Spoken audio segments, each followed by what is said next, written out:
أعوذ بالله من الشيطان اللعين الرجيم. بسم الله الرحمن الرحيم. الحمد لله رب العالمين. الحمد لله الذي لا يبلغ مدحته القائلون ولا يحصي نعماه العادون ولا يؤدي حقه المجتهدون. الذي بعد فلا يرى وقرب فشهد النجوى تبارك وتعالى. والصلاة والسلام على سيد الأنبياء وخاتم المرسلين وشفيع المذنبين سيدنا ونبينا بالقاسم محمد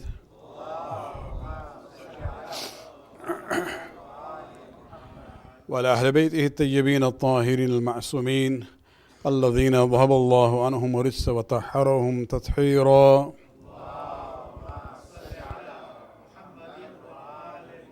واللعنة دائمة الباقية على أعدائهم من الآن إلى قيام يوم الدين. أما بعد, I'd like to begin by extending my best wishes to the community on this week where we celebrated the birth anniversary of the founder of the faith, as well as somebody who's crystallized our fiqh, the Prophet on one hand and the sixth Imam on the other hand. Salawat.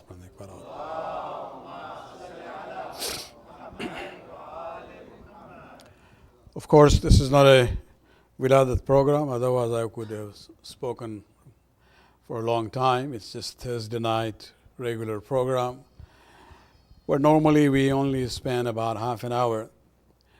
I'd like to actually talk to you tonight about something very simple but also very essential for our day-to-day life. When we look at the concept of the du'as that we have from the Ahlul Bayt, and this is a treasure that we really do not appreciate that. I think the appreciation of the du'as that which have come from the Prophet and the Ahlul Bayt can only be sensed when you look at the other Muslims, where they don't really have that kind of a treasure. There was an Alim almost 100 years ago who was the first Muslim scholar from India to go and study in Al-Azhar in Cairo. And the books that he took with himself as his personal, reading material, one was Sahif al-Sajjadiyya of Imam Zainul Abidin. And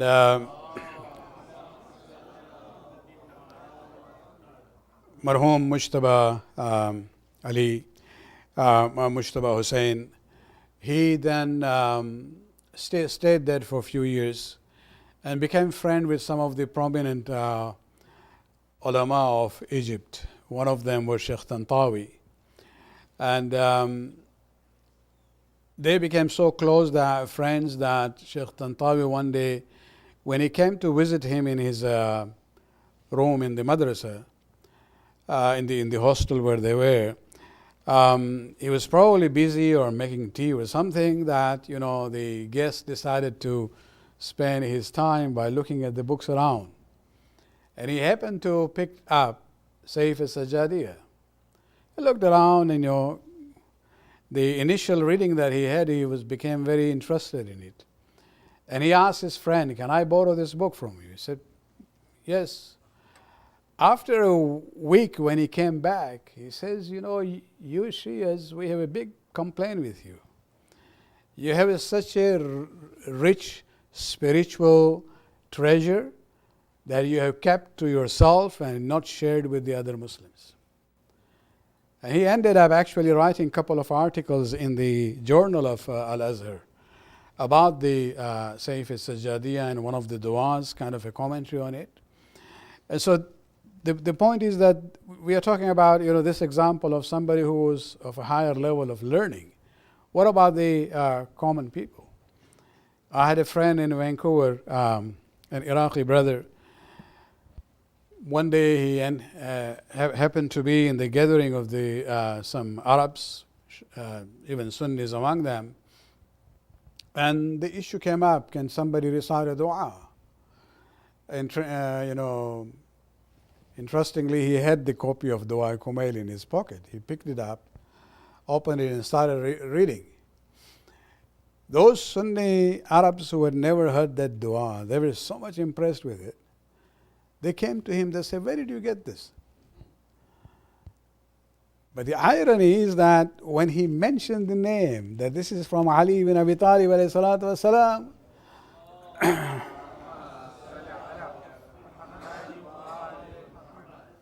their face turned something else.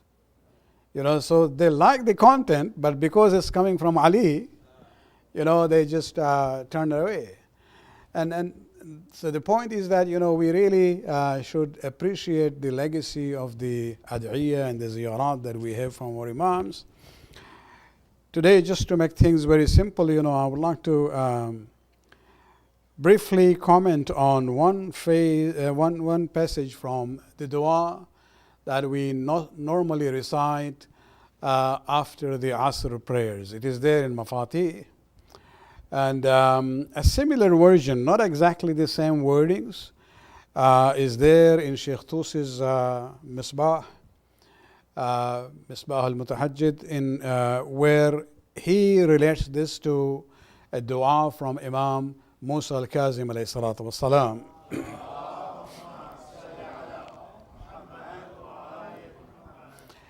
And it's interesting to see this passage where in the latter part, we are asked to seek the protection of Allah subhanahu wa ta'ala from 5 things. Now all those 5 things are good ones. So before even I go to it, Allahumma inni a'udhu bika min nafsin la tashba' wa min qalbin la yakhsha wa min ilmin la yanfa' wa min salatin la turfa wa min du'ain la yusma'. Normally this is what we recite. I thought maybe, just remember these 5 items and just reflect on it. Salawat par.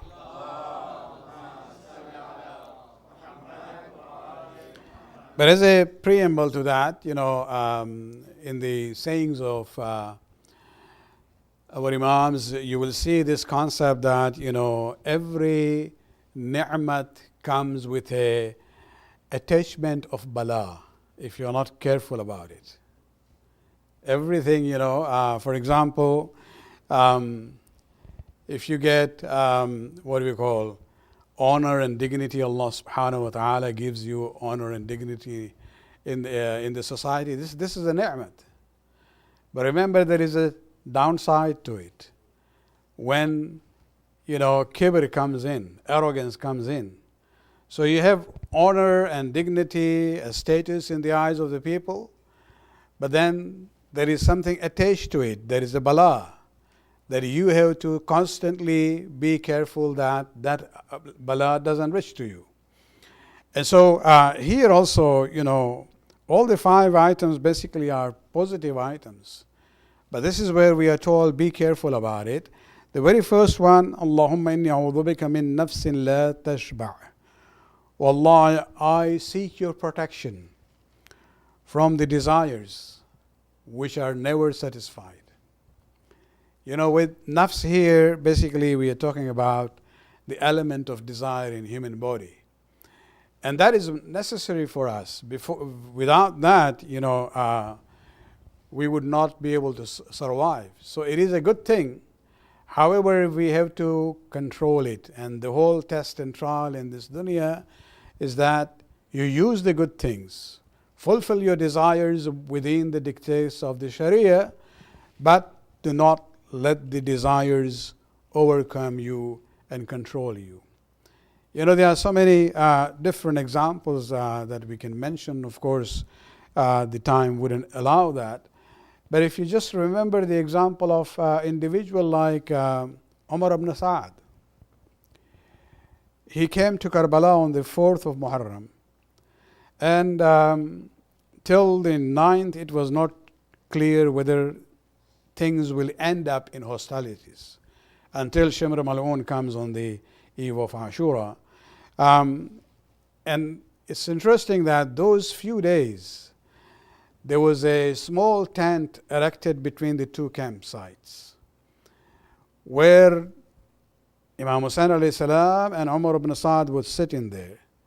And there was no third person except the slave of Imam by the name of Uqba bin Sam'an. He was more or less like this assistant, personal, assistant or secretary of the Imam. And he actually narrates few things to us about those meetings. And there you will see, this issue of nafs overcoming you. Desire is not bad thing, but the desire which is never satisfied is a problem. And Imam told him, you know that, we are on the right. Why don't you come? And he brings this issue that, Ibn Ziyad will torture my family. And Imam said, I guarantee you the safety of your family if you come with me. He says he will demolish my house. What the Israelis do with the Palestinians, nothing new. This is the seerah of Banu Umayyah. They're just following, all those who were from the followers of Ali who were killed by Ziyad, the father of Ibn Ziyad. One of the things they would do is they would actually demolish the house of those individuals, including Hujr ibn Hadi. And so, he says, they will demolish my house. Imam said, I have a property and a house in Medina. Imam pinpointed that I will give you that house to you. And so, this element of desire was always there, and eventually we know that even when he was given this task, he talked with his family, because whether he was, wrong timing or wrong place, he was already assigned as a kind of a governor in the city of Rabi near Tehran. But he had not yet gone to his mission. When Ibn Ziyad called him and said, before you go there, you have to finish this task, because we're going to report that Hussein has already come to Karbala. And he asked for one night to think about it. Many of his family members said, don't do this. But eventually the poetry that he has, he says, I know that in killing Hussein, Jahannam is guaranteed. But, when he talks about mulkur ra'i qurratu aini, but this, this position of being the governor of Ra'i is my apple of my eyes. This is where the nafs basically gets out of control. So the very first dua here is that, O Allah, I seek your protection from the nafs, from the desires which are never satisfied. Salawat pढ़ने पर और.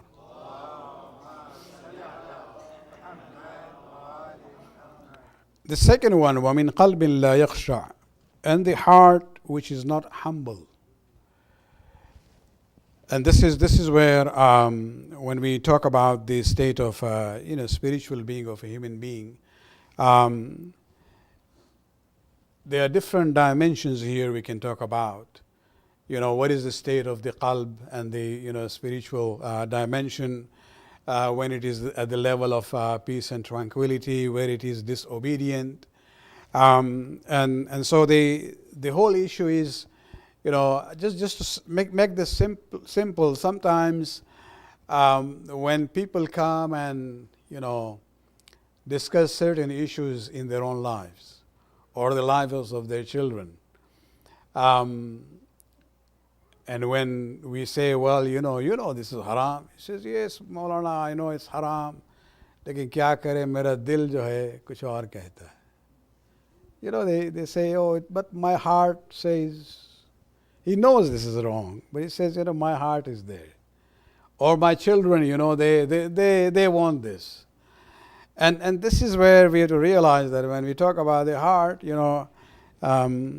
Amir al-Mu'minin Ali bin Abi Talib alayhi salatu wassalam,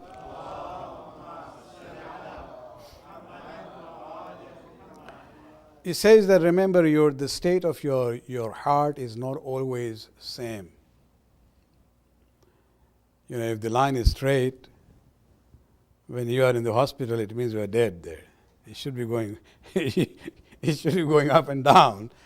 And Ali says, lil qulub iqbalan wa idbaran.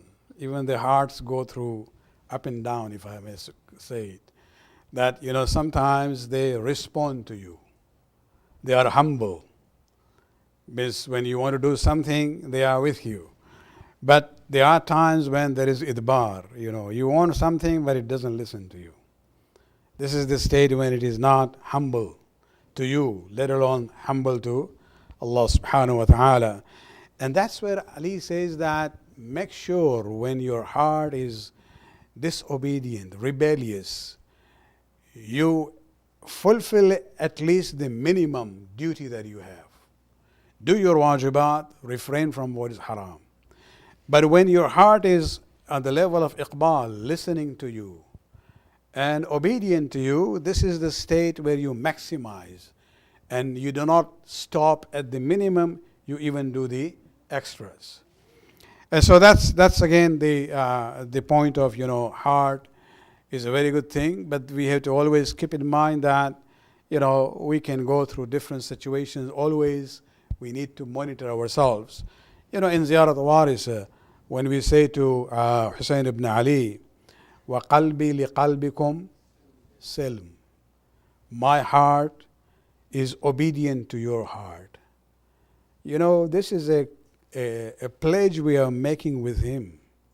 Because before that we say, I make Allah and the Malaika and the Rasul and the Anbiya, as witness to this statement that, O Hussein, my heart is obedient to you. وَأَمْرِي لِأَمْرِكُمْ مُتَّبَعٌ.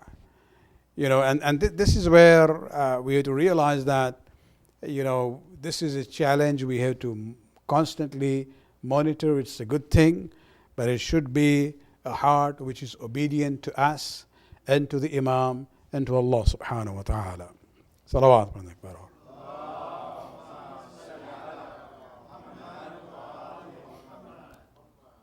And the third element, وَمِنْ عِلْمٍ لَا يَنْفَعُ.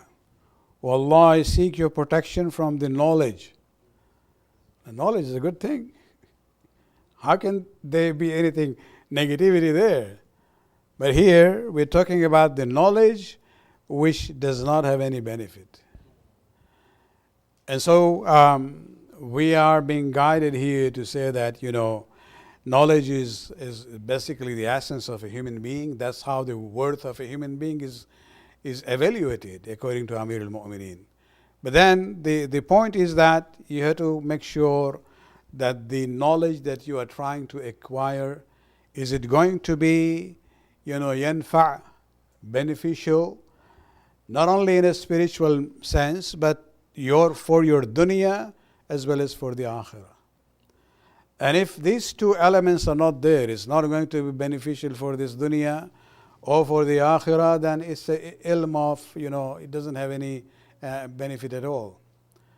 There was a person, I don't remember whether it was during the days of the Prophet or the Imam, he was known as Allama. They said, well, Allama means somebody who was, higher level of knowledge. They said, what is Allama of? He says, well, he knows the genealogy of all the tribes. If somebody wants to know his own, forefathers far back, he says, well, what is the use of it? This Arabs, for example, those days in Mecca, used to take pride in saying, in the graveyard we have so many graves of our ancestors. So counting the graves became a criteria of, importance of a person. So this is where we have to realize that, when we seek knowledge, whether it is for dunya or akhirah, make sure that it has manfa'a and benefit for you. And then the fourth one, but I'll change the order here. وَمِن دُعَاءٍ لَا يُسْمَحْ. The last one, that Allah, we seek your protection from the prayers that we do, the du'as which are not answered by Allah subhanahu wa ta'ala. There's a whole discussion about it. I don't want to go into details, but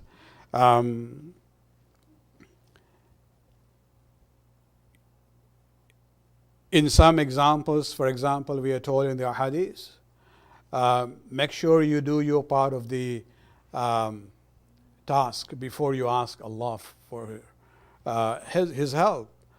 For example, there is one list where it says an individual who gave a loan to somebody and didn't get it witnessed or in a written form. And then this other fellow is not giving him. And so if you sit down and praise against this fellow, Allah will say, I'll not listen to you. You didn't do your part. There is actually a long ayat in Quran, in Surah Baqarah, where Allah talks about, especially loan, that when you give a loan to somebody, get it done in written form with witnesses, so that when the time comes, there is no confusion. So you didn't do your part, and so I don't really care about you on this issue.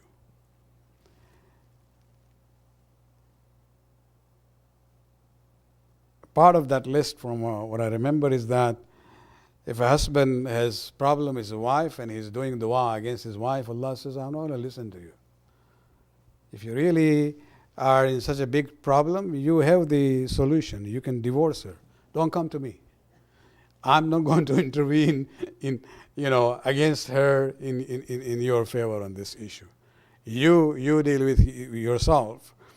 And also, one is that when a person is lazy, doesn't do anything in order to earn his own livelihood for his own family, and just stands and does dua, Allahumma rzuqna. But Allah says, I'm not going to listen to you because you are not doing your part. You take this step, and then I will help you in getting to the right direction. The dua that you recite after Isha is a very important dua. Look at the translation before you start reading the Arabic there, where you say to Allah subhanahu wa ta'ala that I am seeking the sustenance. I don't know, I'm wandering here and there. So you are wandering, you are attempting to find the sustenance, but then you say that, oh Allah, I don't know where you have placed my sustenance. Through whom? In which direction? In what area?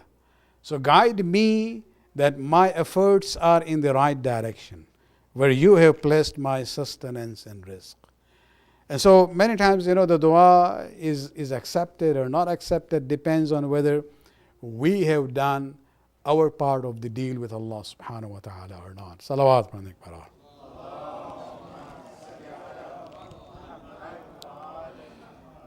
A person came to the Prophet and said, I've been praying for a long time for something and there's no response. And Imam says, the Prophet said, maybe look at what you eat. It's not just the issue that is haram. Maybe the source is haram. First, rectify your situation. Make sure that you eat halal, and then do the dua. So there are certain things which can even become a barrier for us. And so when we are praying here that, oh Allah, we seek your protection from the dua which is not answered, we have to also look at the area where we remove the barriers which are there for acceptance of our dua. Salawat.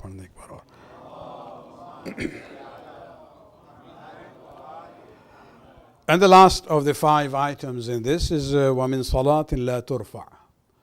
That, oh Allah, I seek your protection from the daily prayers which are not reaching to you.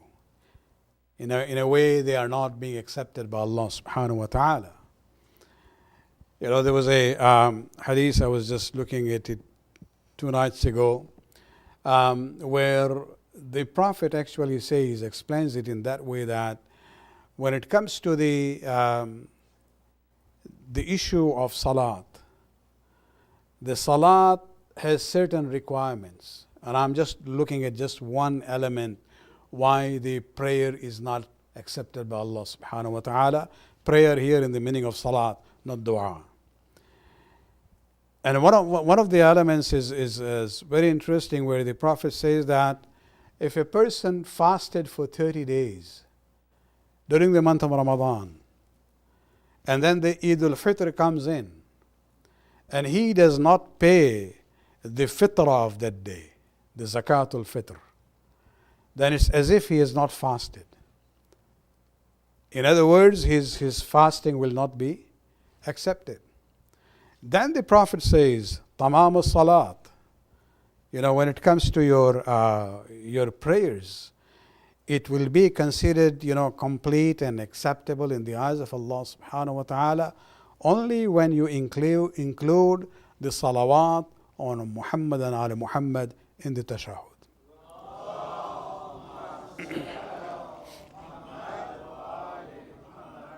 And that's where, and it's not a sectarian issue that I'm, mentioning. Even if you look at the many founders of the Sunni schools of jurisprudence, even Imam Shafi'i is a very, the poetry very powerfully puts it that, Azim al-Qadri, that, O Ahlul Bayt, your status is so great that man lam yusalli alaykum la salata lahu. That a person who doesn't do the salawat on you, his namaz is not namaz. And so there are certain requirements for it. Of course, concentration, khulus, ikhlas, these are all important elements. Sometimes we are told, there was a companion of the sixth Imam, where Imam was talking about the day of judgment. Some people will go there, and when the records are given to them of their deeds, they will say, Fajr, it says 1 rakat. So the fellow will probably question, the accounting ability of the malaika. Fajr is 2 rakat, why is only 1? And then he will be told that Allah only accepted 1. And Imam says that it all depended on your sincerity and intention at that time. Maybe by the second rakat, you were somewhere else. Or you started your prayers totally alone, your concentration was there, your ikhlas and sincerity was there. Somebody came in and your style changed. Your makhraj became better. And that's where the problem would start. And so Allah will only accept that part of the salat which has those conditions. And so this companion said, Ya Rasulullah, if this is the case, we are doomed. None of us are on that level that, from beginning to the end, we will have same concentration. And this is where Imam said that's why you have the nafila prayers. When you have the nafila prayers will take away the deficiency which was there in your wajib prayers. And so, we have to realize that these are all positive things, but there could be some negativity in it, and we have to work, to keep ourselves away from it. Salawat padne ek baar aur.